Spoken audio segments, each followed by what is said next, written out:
Hey everyone, welcome back to my channel. If you're new here, my name is Joel. I'm now a nurse graduate from Imperial Valley College and currently working in the ER as an RN. And for today's video, it's going to be personal transitions between nursing student and ER nurse. Now, it has been quite a small journey, and I say small because I've been working in the ER since late June. I want to say June 20 something of 2022 to the present, which is January 11 of 2023 as of today. So I do want to go over like some of the differences, or at least like shocks that I got from being a nursing student to an RN.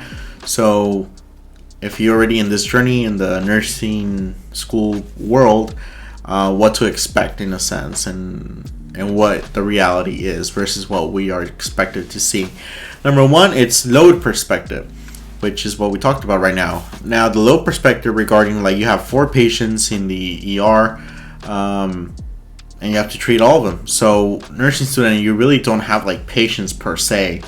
Maybe if you have like a good preceptor, you're gonna have 1 or 2 patients, but you really don't know how to manage them as well because we have no practice, right? And the ER is not as med-surg. Med-surg tends to be like, I don't know, more documentation, more charting, more stuff like that. In the ER, it's more like stabilize them if you can, assess them every hour, every 2, and document them, like a general survey assessment, and that's pretty much it. If you want to go more detail, you do a head-to-toe assessment, but you don't do it every 2 hours. You would do it once, and then you do like a general survey, which is like a really short assessment because it's kind of like follow-up every hour, every 2 hours if you want.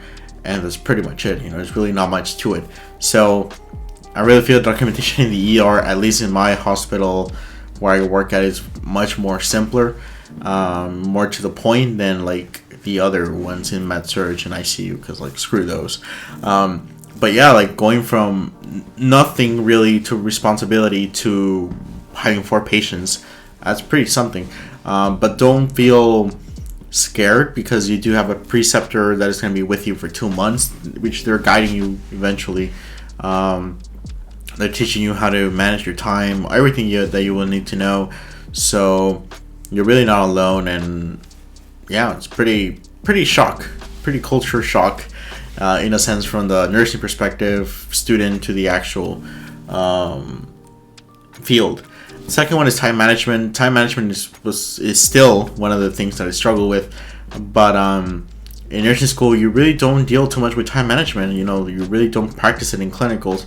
I feel like schools are focusing more on simulations and stuff that is irrelevant because you cannot really put a scenario at school as if it's in the hospital. Like, I'd rather just have more time in the hospitals with a group of people, like preceptors or some people in the hospital who are committed to help the school in order for them to guide them more into clinicals.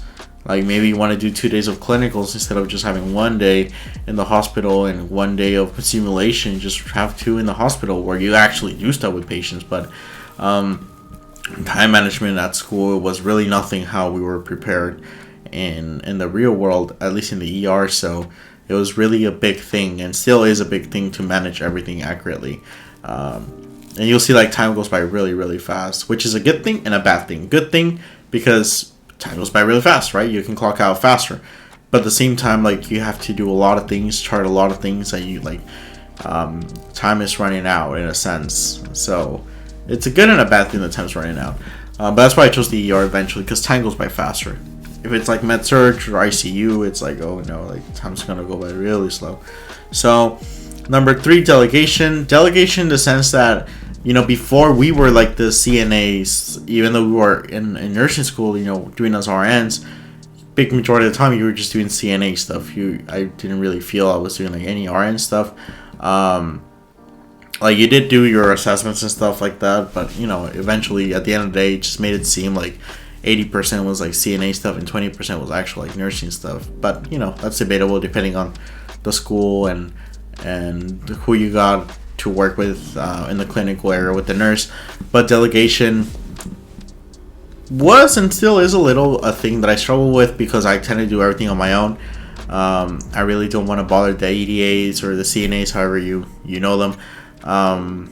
They really help us a lot, but sometimes I really don't want to bother any of them. So it's like I want to do everything, but then when I do, I'm getting a little behind on my charting and a little bit behind on my assessments. So I'm doing way better on it, but delegation, like us delegating stuff to other people, that has still been a thing that I currently struggle with a little, because I tend to do everything on my own. But for the past one, I've been doing like a little bit more on delegation. So teamwork perspective, teamwork, like at school, you really don't do a lot of teamwork, rather than some simulations, and you guys divide the care of the patient in four. Whereas in the real world, like you pretty much take care of the patient, but then you have like helpers if you need any help. Like you never feel alone in the ER. You always feel like everybody's with you if it's like a really critical patient. If you have any questions, they're all there for you to ask them. The doctors are even there for you to ask them anything. Maybe like it's different in med surg that you have to call the doctor and everything, but at least in the ER, like the doctor's there, the PAs are there, the MPs are there, the nurses are there, everybody's there. So the teamwork perspective is really, really nice.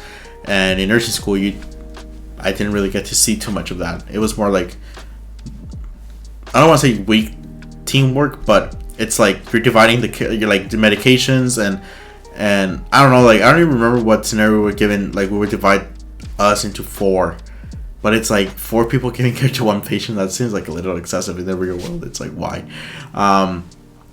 But overall, like the teamwork in the hospital setting, I really like it. It's really nice. You make yourself feel at home in a sense. You feel a certain sense of belonging, and you make like a certain type of unity with the group that you're working with, to the point that you really feel comfortable with them, and you know they have your back. So that's pretty nice.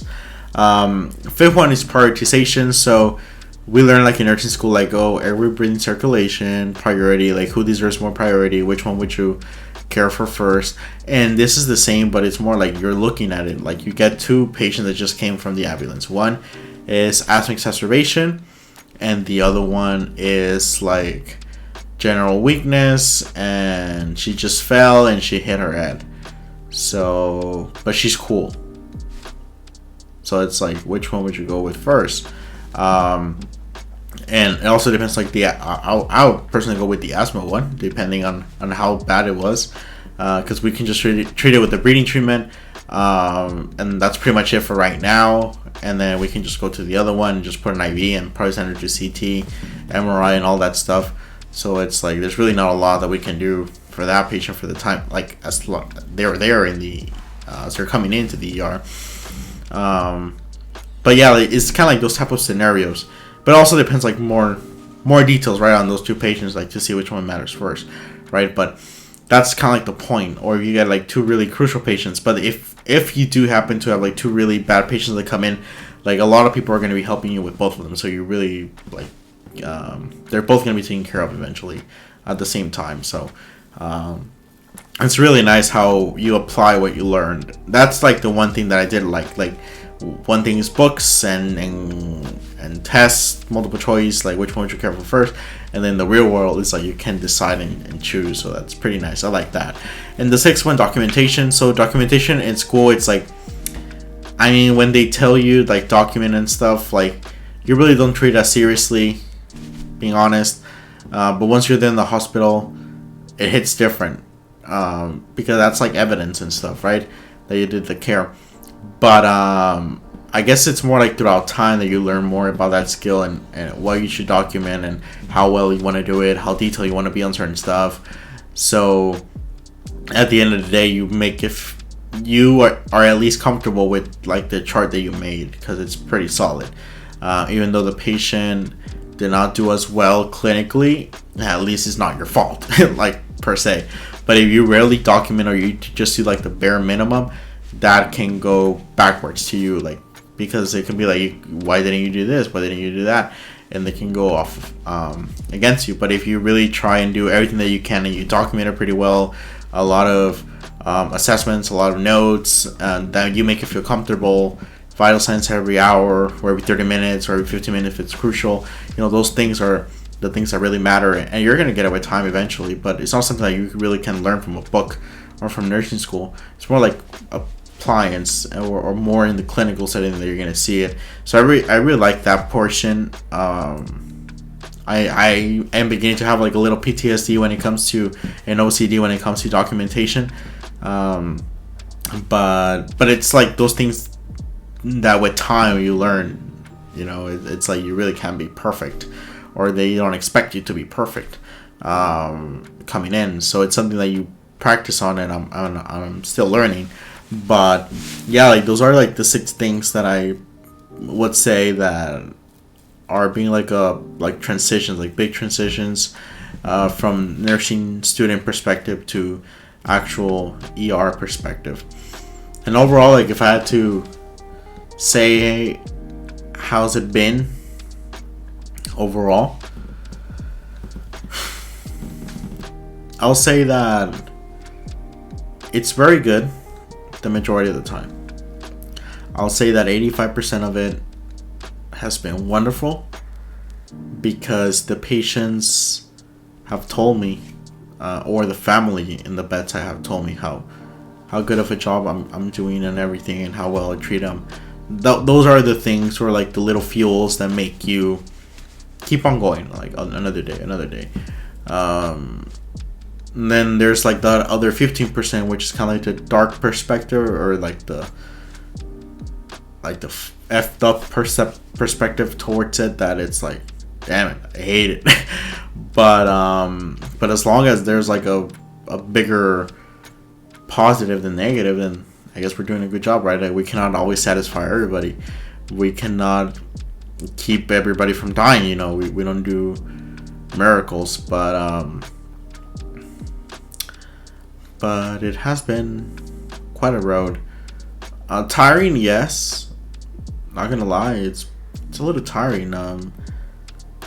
Like I'm not too of a caffeine person. I'm not like the one that drinks. When I came into the ER, not gonna lie, for the first like 3-4 months, no, 2-3 months there, I was drinking like energy drinks, Monsters, Rockstars, the Banks, with no sugars and everything, because that makes it better. I'm being sarcastic. Don't drink those. Sugar's not the problem. But yeah, like I used to do that, and then I felt like my receptors for caffeine were already screwed up, so I had to do like a caffeine detox in a sense, and that was horrible.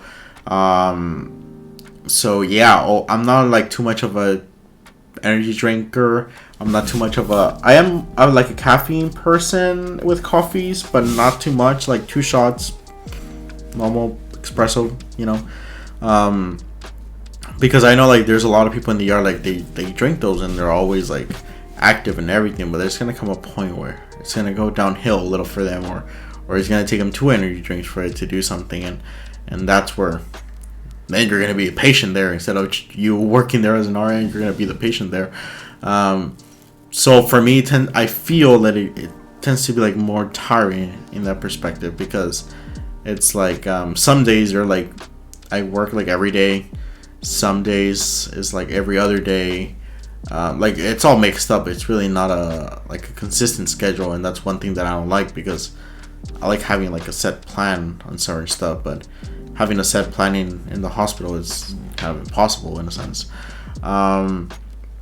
But yeah, overall, still trying to adapt, still trying to be better, still trying to get out of each day with a positive mentality that I did everything I could, and I documented everything that I could to my best of my ability, so I can leave with a clean conscience in a sense. But yeah, eventually you're never gonna feel ready.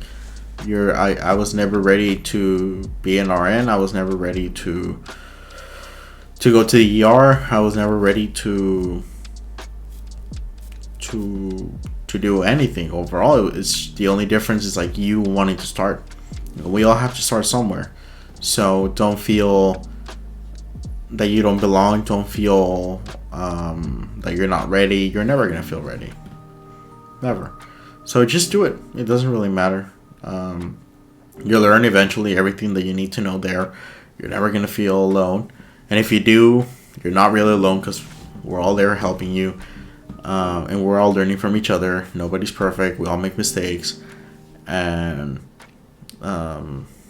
yeah, it's everything. It's just practicing nursing or practicing medicine. I don't know how it would be called, but you know, it's a thing that changes. A thing that there's trial and errors. There's things that we do and then it screws it up. You know, it's like there are things that we learn throughout time that we really don't learn from the books. It's more like a clinical perspective there. So it's all part of the journey, I guess. But my family, my friends, and prayer has really helped me a lot in keeping on with everything and trying to have a balanced life between a working full-time, student full-time, boyfriend, son, friend, and trying to have an active social life and going to the gym. So it's like, and then working on my website, which is like, I'm getting like more tools and I'm doing like a lot more videos. So yeah, all that behind the scenes. So it gets a little tiring, not gonna lie, but it's part of the journey and it's part of what I wanted to do. So yeah, that's pretty much it. So if you guys haven't follow me on Instagram, please do so. I got one person message me today, 2 people messaged me yesterday, and then 1 person messaged me last week. That's pretty nice. They're telling me like about their nursing journey and everything, how they're doing, some questions here and there, some video ideas, which this is one of them. So yeah, really nice for you guys to talk to me, and so we can make like that sense of a community. Yeah, just follow me on Instagram, message me whenever you want, any questions you have, and I'll be there to respond as soon as I can. And yeah, if you guys stood here until the end of this video, thank you so much guys for watching, and I'll see you guys into the next video. Bye bye.